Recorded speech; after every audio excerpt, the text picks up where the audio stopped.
Welkom bij een nieuwe aflevering van Scheldemondig, het programma over mensen met een passie. En dit keer gaan we het hebben over heemkunde. Daar heb ik 2 mensen voor meegenomen. Ik zou, welkom. Stel je eens even voor. Mijn naam is Estelle Slegers-Helsen. Ik woon in Aardenburg. Ik kom uit Vlaanderen. Ik woon zo'n 8 jaar in Aardenburg nu. En ik ben eigenlijk op een professionele manier bezig met heemkunde en ook erfgoed. Ik maak tentoonstellingen en doe archiefonderzoek en zo. En af en toe ook publicaties. Oké. En dan hebben we André. Ja, André Bouwens. Ik ben heel lang geleden geboren in Oostburg. Ik ben opgegroeid in Aardenburg en ik heb ooit geschiedenis gestudeerd. En ik ben nu betrokken als, onder andere als secretaris, redactiesecretaris en voorzitter ad interim bij de Heemkundige Kring West-Vlaanderen. Ja, en dat doe je best al lang geloof ik, hè? Ja, bijna 25 jaar. Nou dan, kijk eens aan. Ik wilde het eerst even hebben over heemkunde zelf. Maar wat houdt heemkunde nou eigenlijk in? Ik denk dat heel veel mensen niet helemaal weten wat het echt inhoudt. Heem heeft betrekking op eigen regio, op eigen gebied, je eigen streek. En heemkunde is eigenlijk een vorm van mensen bewust maken van hun eigen leefomgeving. En dat kan je op allerlei manieren doen. Je kan het doen door publicaties, door lezingen, door excursies. Oké. En dan heb je dan het woordje Heemkundige Kring. Dat is dan de organisatie over de heemkunde. Zoals ook Heemkundige Kring West-Vlaanderen. Kun je daar wat over vertellen? Vlaanderen is omstreeks 1960 opgericht. Het bestaat dus ruim 50 jaar. Het is van een kleine organisatie eigenlijk best uitgegroeid tot een vrij grote vereniging. We hebben momenteel meer dan 700 leden. Dus dat is op zich helemaal niet verkeerd, denk ik, voor een gebied als West-Vlaanderen. Nee, ja, het is alleen maar voor West-Vlaanderen. Dus... Ja, maar goed, een deel van de leden woont niet alleen in West-Vlaanderen, maar ook elders in Nederland. Bijvoorbeeld West-Vlamingen die ooit geëmigreerd zijn naar Brabant of naar Noord-Holland of Friesland. En die willen toch op de hoogte blijven van de ontwikkelingen op het gebied van heemkunde in de eigen streek, waar ze vandaan komen. Dus dat... En ja, goed, we geven dus als Heemkundige Kring West-Vlaanderen 4 keer per jaar een tijdschrift uit, 1 keer per jaar een boek. We organiseren meestal een 3-tal excursies en daarnaast organiseren we ook nog een aantal lezingen, 6 à 7 per jaar. En die lezingen vinden meestal plaats in de aula van het Sint-College momenteel. Kun je eens een voorbeeld geven van zo'n lezing? Nou, de eerstvolgende lezing gaat over middeleeuwse badstoven. Ja. Dat was zeg maar in de middeleeuwen in Vlaanderen gebruikelijk. Mensen gingen in een stad, met name in een stad, die baden in een badhuis. Maar er gebeurde meer dan alleen maar baden. Er werd ook gegeten, er werd gedronken en ja, er waren ook wel eens zaken bij betrokken. Ja, waarvan je nu zou zeggen, ja, dat geeft toch wel een neerrode steentje aan het geheel. Maar een ander voorbeeld van de lezing is bijvoorbeeld, we hebben ook wel eens een lezing gehad over zeg maar, natuurgebieden in West-Vlaanderen. Welke natuurgebieden zijn er, wat komt er voor aan vogels, hoe zit het met de stand van de boomkijker enzovoorts. Het is niet alleen maar geschiedenis dat we doen, we richten ons ook puur op de omgeving, op ons eigen gebiedje. Ja, dus eigenlijk dus echt gewoon heel divers als het maar over Zeeuws-Vlaanderen gaat eigenlijk. Ja, bij voorkeur wel. Ja. En dat kun je dan allemaal teruglezen, zeg maar, in het tijdschrift? De inhoud van de lezingen staat niet in het tijdschrift, maar er worden allerlei artikelen ingezet. Dus die kunnen mensen natuurlijk allemaal lezen. Ja, en kunnen mensen zelf ook artikelen toezenden? Mensen kunnen artikelen toezenden en dan worden ze beoordeeld. Dat doe ik dan meestal. En ja, soms moet je wel eens echt kritisch zijn, want het gebeurt ook wel eens dat iemand iets inlevert wat iedereen al weet, wat bekend is. Ja, dat geeft geen zin, dat moet niet gepubliceerd worden. Maar als mensen met leuke dingen komen, absoluut, graag, zelfs. Ja, nou, en het gaat echt, het is puur alleen maar vrijwilligerswerk wat de Heemkundige Kring De Heemkundige Kring is puur, alles is vrijwilligerswerk. Ook het schrijven, het redactiewerk, et cetera, het is allemaal vrijwilligerswerk. Ja, en dan 1 keer per jaar dan het boek. 1 keer per jaar een boek. En dat zit er ook geen vaste tijdstip aan, dacht ik zo?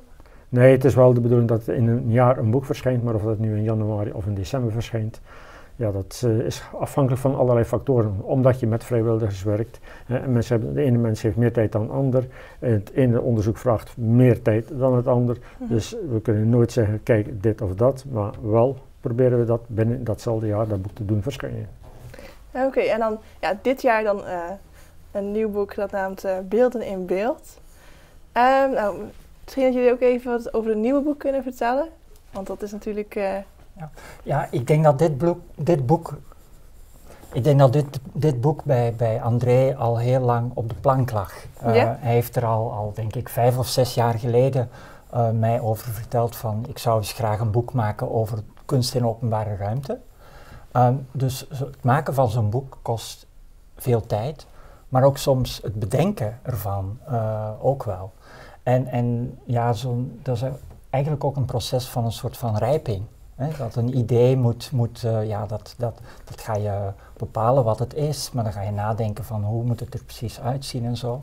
En dit heeft denk ik 5 à 6 jaar geduurd. Tussen de eerste keer dat André zei van ik wil eigenlijk graag een boek hebben over die kunst in openbare ruimte en nu dat het er is.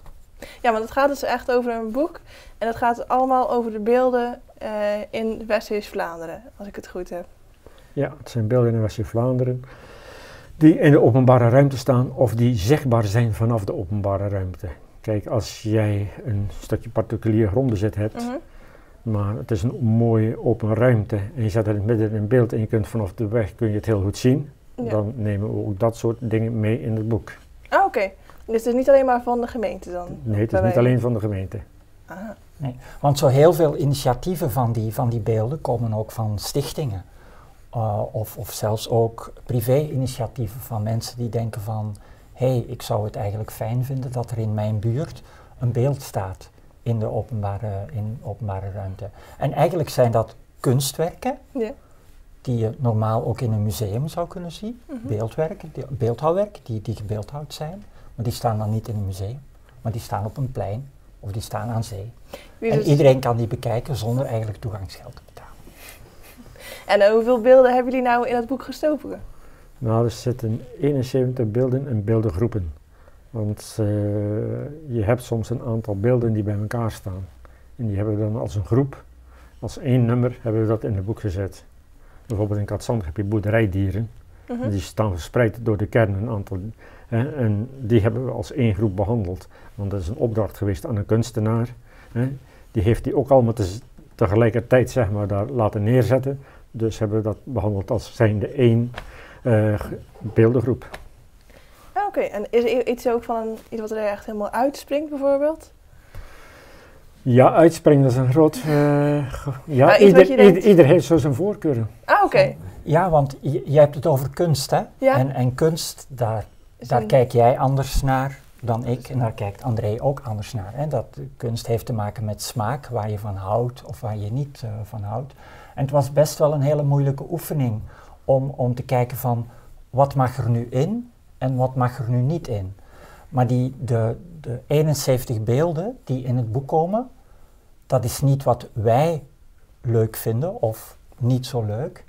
Maar we hebben gewoon gezegd van, er zijn bepaalde criteria die we hebben opgesteld. Bijvoorbeeld als het een plaquette is van de Tweede Wereldoorlog, dan hebben we dat niet opgenomen. Maar als het een monument is, bijvoorbeeld in Oostburg, voor het gemeentehuis, staat een beeld van Ton Koops, dat is dan wel opgenomen. Maar gewoon een herdenkingsplaquette niet. En daar hebben we trachten een aantal lijntjes, een aantal regeltjes aan te verbinden. En dan zijn we tot 71 gekomen. En het grappige was vooral toen we hieraan begonnen, hadden we zo'n heel klein lijstje. Want het lijstje werd altijd maar langer en langer en langer en langer. En toen zijn we met dat lijstje ook naar de gemeente gegaan. En de gemeente had in feite hetzelfde idee om ook ooit eens vroeg of laat een soort van overzicht te maken. Dus we zijn eigenlijk ook net op tijd gekomen met dit boek. Want nu heeft binnenkort de gemeente ook een heel mooi boek, een soort van inventaris van wat er aan kunst in openbare ruimte te zien is. Ja, dat is inderdaad waar. Dus, maar dat boek wat de gemeente voor gedachten heeft, dat gaat dan, dat is dit dan, zeg maar. Ja. De gemeente heeft eigenlijk een stukje het boek ook gesponsord. Oh, kijk eens aan. Ja, en dat vinden wij fijn natuurlijk. Ja, zeker. Ja. Absoluut. Ja.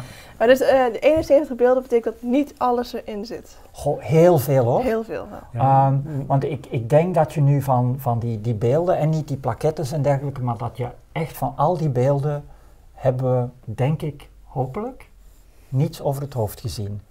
Maar er zal best nadien, als mensen het boek bekijken, wel eens zeggen van, joh, waarom staat dit er niet in, of waarom staat dat er wel in. Ja. Maar dat is ook fijn. Dat boek moet ook voor wat discussie zorgen van ja, waarom staan bepaalde beelden er wel en waarom niet. Ja, er zullen vast wel beelden tegenkomen die ze elke dag tegenkomen, maar niet zien. Ja, dat is ook wel vrij opmerkelijk. En dat is ook een van de bedoelingen van het boek.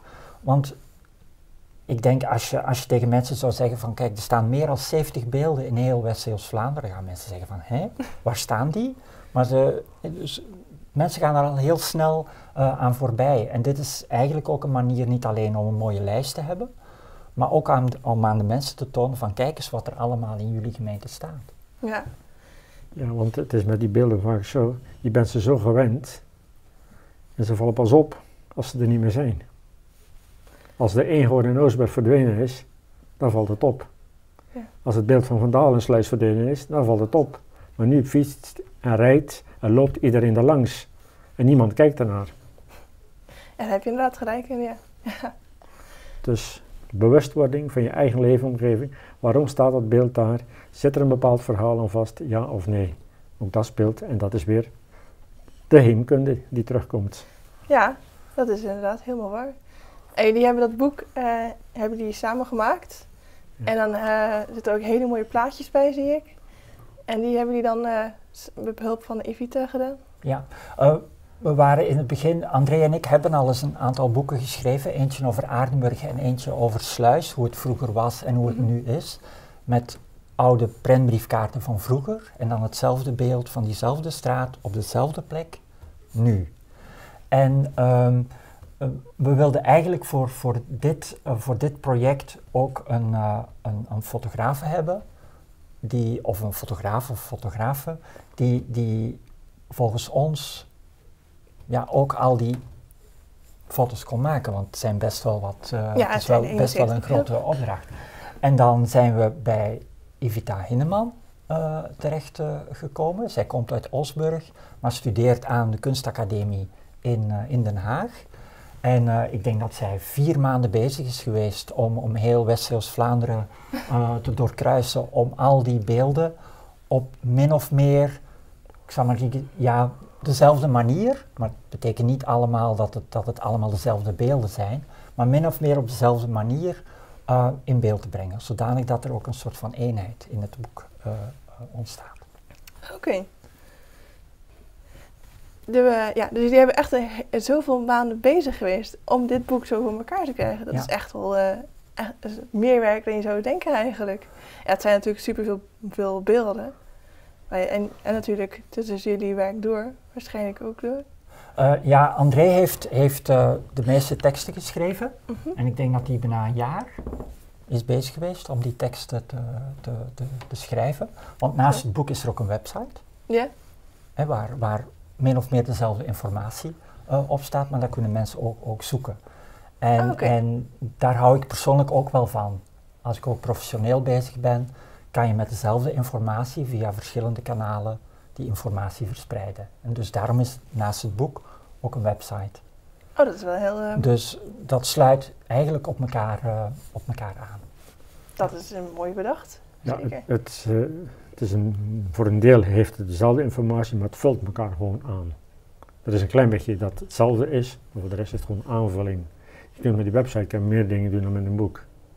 Op een gegeven moment. En je kunt bijvoorbeeld op kunstenaar zoeken. Dat kan je ook met een boek, maar dan moet je blad en een blad. En dat werkt niet. Maar met die website kan je ze zo naast elkaar zetten, onder elkaar zetten. Je kunt ook zien wanneer, in welk jaar voor het eerst er een beeld is gezet. Het oudste beeld dat in het boek staat is het 1872. En dat staat in Aardenburg, de katholieke kerk. Maar er zijn er heel veel bijvoorbeeld in de jaren 90 verschenen. En dat kun je dus allemaal via die website kun je dat allemaal naar voren halen. Oh ja, dat is eigenlijk hartstikke goed bedacht, echt wel. Ja, in het boek is het echt alleen maar per dorp, stad zeg maar neergezet. Ja, dus per kern is het neergezet. En dan gaan we wel uit van alfabetische volgorde van de kunstenaar. En staan er medewerkers van diezelfde kunstenaar, dan wordt dat verhaaltje in de tweede instantie wat korter. Want het eerste is een biografisch gedeelte. En dat valt dan weg pas bij een volgend beeld. Omdat we zeggen, we blijven niet herhalen natuurlijk. Want dan anders wordt het te dik, maar ook gewoon saai. Ja, natuurlijk. Want we hebben ook getracht, achter elk beeld is er natuurlijk ook een verhaal. En van waarom is het er gekomen en van wie komt het en wat is de aanleiding dat het er komt. En dat is ook door heel wat archiefonderzoek en speurwerk in kranten en dergelijke is dat allemaal boven gekomen. Dus er staan ook niet alleen de beelden in afgebeeld zoals nu, met de biografie van de kunstenaar en waarom die kunstenaar het heeft gemaakt en in opdracht van wie en wanneer het is geplaatst en wat de afmetingen zijn en dergelijke. Maar ook het verhaal achter de komst van het beeld staat er ook in, ook met de foto's van vroeger. Dat is een heel zoekwerk. En wat vonden jullie dan eigenlijk van heel deze zoektocht om bij elkaar te krijgen? Nou, ik vond het meten van de beelden wel erg leuk. Ja, dat was ook wel heel grappig, want we hadden aan de gemeente gevraagd van, hebben jullie min of meer een idee van hoe hoog en hoe diep en hoe dik die en hoe groot die beelden zijn? En dan kregen we een lijst waarvan we allebei hadden van, nee, dit klopt niet. Nee? Dus zijn we in een paar voormiddagen en namiddagen met de auto door heel de gemeente gereden, best wat kilometers gedaan. En dan waren we met z'n tweeën aan het opmeten. En dan had je de reacties van de mensen van, wat zijn jullie aan het doen? Of zijn jullie van de gemeente? Of gaat het beeld verdwijnen? Of zoiets. En dan moesten we telkens ons verhaal doen van, nee, we zijn een boek aan het schrijven over die beelden. Dus eigenlijk zijn jullie al bezig geweest met de promotie ervan, voordat... Ja, het maken van een boek is ook de perfecte manier om je eigen streek te leren kennen. En het lezen vast ook? Dat hopen wij. Ja, en in het boek staan ook routes, hè. Staan per plaats staan dus de beelden genummerd. En je kunt, en Estelle werkt dat ook uit in de website, je kunt dat ook zeg maar aan elkaar koppelen. En dan kun je dus routes uitstippelen om beelden te gaan bezoeken. Dan kun je bijvoorbeeld van Oostburg en Hardenburg en Sluis. Als je bijvoorbeeld, of je kan bijvoorbeeld Breskes, Hoofdplaat, IJsendijken. Een echte beeldenroute? Ja, beeldenroutes. Eigenlijk gewoon, je kan, hoeveel kilometer zou het zijn? Geen idee. Daar ligt er maar waar je start en waar je eindigt. En hoeveel je op een dag wil doen. Ja. Ik denk dat je best wel 100 kilometer kan fietsen om denk ik alles te zien. Want je moet van de ene kern naar de andere. En in sommige kernen staan er heel veel beelden en in andere kernen minder. En dat heeft denk ik volgens ons ook wel te maken met, vroeger waren al die kernen aparte gemeentes. Ja. En Schoondijken bijvoorbeeld heeft altijd heel veel belang gehecht aan het plaatsen van beelden. Daarom staan er in Schoondijken relatief veel beelden. Ja. Breskes staan er denk ik het meeste, 17 of zoiets. Ja, ja. En dan komt Aardenburg, maar dat kan je ook allemaal uitvissen via die website. En in sommige gemeenten staat er jammer genoeg maar 1, of in kern staat er jammer genoeg maar 1 of 2. Oh. En van kern waar je het ook niet van verwacht, dat er maar zo weinig staan. Nee? Nee, van Sluis 4, dat verwacht je niet van Sluis. Dat is inderdaad wel een beetje weinig. Groede 2, dat verwacht je ook niet. Nee, dat is best wel een ja. Oostburg zet het in de middelmaat, dat is gemiddeld. Maar dat er in Breskes zoveel staat, heeft ook met name te maken met dat de laatste jaren in Breskes met het opknappen van de kern. En die looplijn die ze gemaakt hebben van de haven naar de kern. En toen zijn er ook ter verfraaiing ook heel veel beelden neergezet. Dus Breskes heeft onder andere daaraan zijn vele beelden te danken. Maar dat is pas het beleid van de laatste jaren van de gemeente Sluis. Dus dankzij dat verandering zijn er zoveel. Ja. Nou, wauw. Dat had ik niet verwacht inderdaad. Dus dit boek geeft eigenlijk gewoon echt heemkunde weer van deze streek. Ja, we denken ook dat dit is niet echt een leesboek, hè? Want je zegt van ik zal eens in pagina 1 beginnen en ik ga een hele avond lezen. Kan natuurlijk, maar dit is eigenlijk ook meer een naslagwerk. Hè? Dat je tegen de mensen, dat mensen kunnen zeggen van, oh, we gaan eens naar Breskes. En dan gaan we eens kijken welke beelden daar staan. Dan kunnen ze ofwel met boek, ofwel ook via de website, kunnen ze kijken van, daar en daar en daar staan beelden. Dus dan kunnen ze die route volgen. Oké. Nou, de hele uitdaging eigenlijk. Ja. Dus volgende week moet jij fietsen. Oei. Ja. Dat weet ik nog niet hoor. Ja, of met de auto. Dat kan ook. Ja, in principe kan dat ook natuurlijk. Ja. Het is bij kern, dus dat is goed te doen. Ja, ik denk wel dat het een leuke aanrader is om een middagje bezig te zijn. Meer dan een middag. Ja, meer dan een middag. 71 beelden zeg, hallo. Nou, ik had in het begin ook over dat mensen met passie. En ik vind dat jullie echt wel mensen met passie zijn. Jullie hebben met zoveel passie dit boek gemaakt. En zoveel jaar. Ondanks dat ik niet eens wist dat het zo lang duurde om een boek te maken. Dat verraste me eigenlijk wel. En hebben jullie nog iets wat jullie graag met onze kijkers mee willen geven? Om deze passie door te geven, zeg maar. Nou, ik zou ervoor willen pleiten dat meer mensen eens om zich heen kijken. Ja? En zich eens bewust worden van hun eigen leefomgeving. Mensen fietsen allerlei dingen voorbij, zonder te kijken, En soms moet je ook eens nadenken. Waarom dit, waarom dat? En waarom doen ze dit niet en waarom doen ze dat wel? En daarbij kan een heemkundige kring natuurlijk ook helpen. Door zijn publicaties, door zijn lezingen enzovoorts. Ja. Door een andere kijk te geven. Ja, een andere kijk te geven. Ik weet bijvoorbeeld, we hebben ooit eens een excursie gepland. En er was een bult in het land. En iemand die meeging op die excursie zei, daar loop ik nu al van kinds af aan langs. Maar ik weet niet wat die bult is. Nou, dat is een fortje uit de 80-jarige oorlog dat ondertussen flink geploegd was. Maar het was een oorspronkelijk fortje uit de 80-jarige oorlog. Ja. Ja, als je dat weet, dan kijk je daar anders tegenaan. Kijk, tussen Aardenburg en Draaibrug hebben ze nieuwe natuur aangelegd. Ja. Op zich heb ik niks tegen nieuwe natuur. Maar de manier waarop ze het gedaan hebben, ja, dat vind ik jammer. Want daar liep een kronkelend geheel, een kronkelende sloot richting Draaibrug. En dat was de loop van de oude E.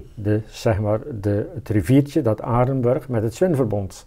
Oh, oké. Maar dat leggen ze daar een natuurgebied aan. Want dan denk ik, ja, had rekening gehouden met het feit dat die oude E daar liep en had de zaak aangepast aan die oude E. Breng het met elkaar in verband. En zo zijn er veel meer andere dingen. En daarom pleit ik ervoor, mensen kijken om je heen. Vraag dingen, als je iets ziet wat je niet kent of zo. Probeer erachter te komen wat het is, waarom enzovoorts. Nou, dankjewel. Dat waren erg inspirerende woorden eigenlijk. En dan Estelle? Nou, ik zou er graag ook nog iets aan toevoegen. Ik heb ook een aantal jaren in musea gewerkt, bijvoorbeeld ook in Knokke-Heist, net over de grens. En daar hadden we een slogan van, start hier je streekverkenning. Dat mensen naar een museum gaan. Je zou bijvoorbeeld naar het Visserijmuseum in Bresjes kunnen gaan. Of naar het Museum van de Staats-Spaanse Linies in IJsendijken. Of het Archeologisch Museum in Aardenburg. En als je daar eerst even gaat kijken en zien wat er allemaal naar geschiedenis te zien is, dan kan je dat eigenlijk nadien ook goed bekijken als je door het landschap wandelt. En dat sluit ook aan bij wat André zei. Ja, dat is inderdaad waar. Je wordt bewust natuurlijk van je omgeving, naarmate je er zelf meer in gaat interesseren. Nou, met deze mooie woorden van jullie alle twee, denk ik dat het tijd is om af te sluiten. Dus hierbij sluit ik dus de aflevering af. Dit was een zeer inspirerende gesprek met deze twee mensen. En tot de volgende keer. Hartelijk dank.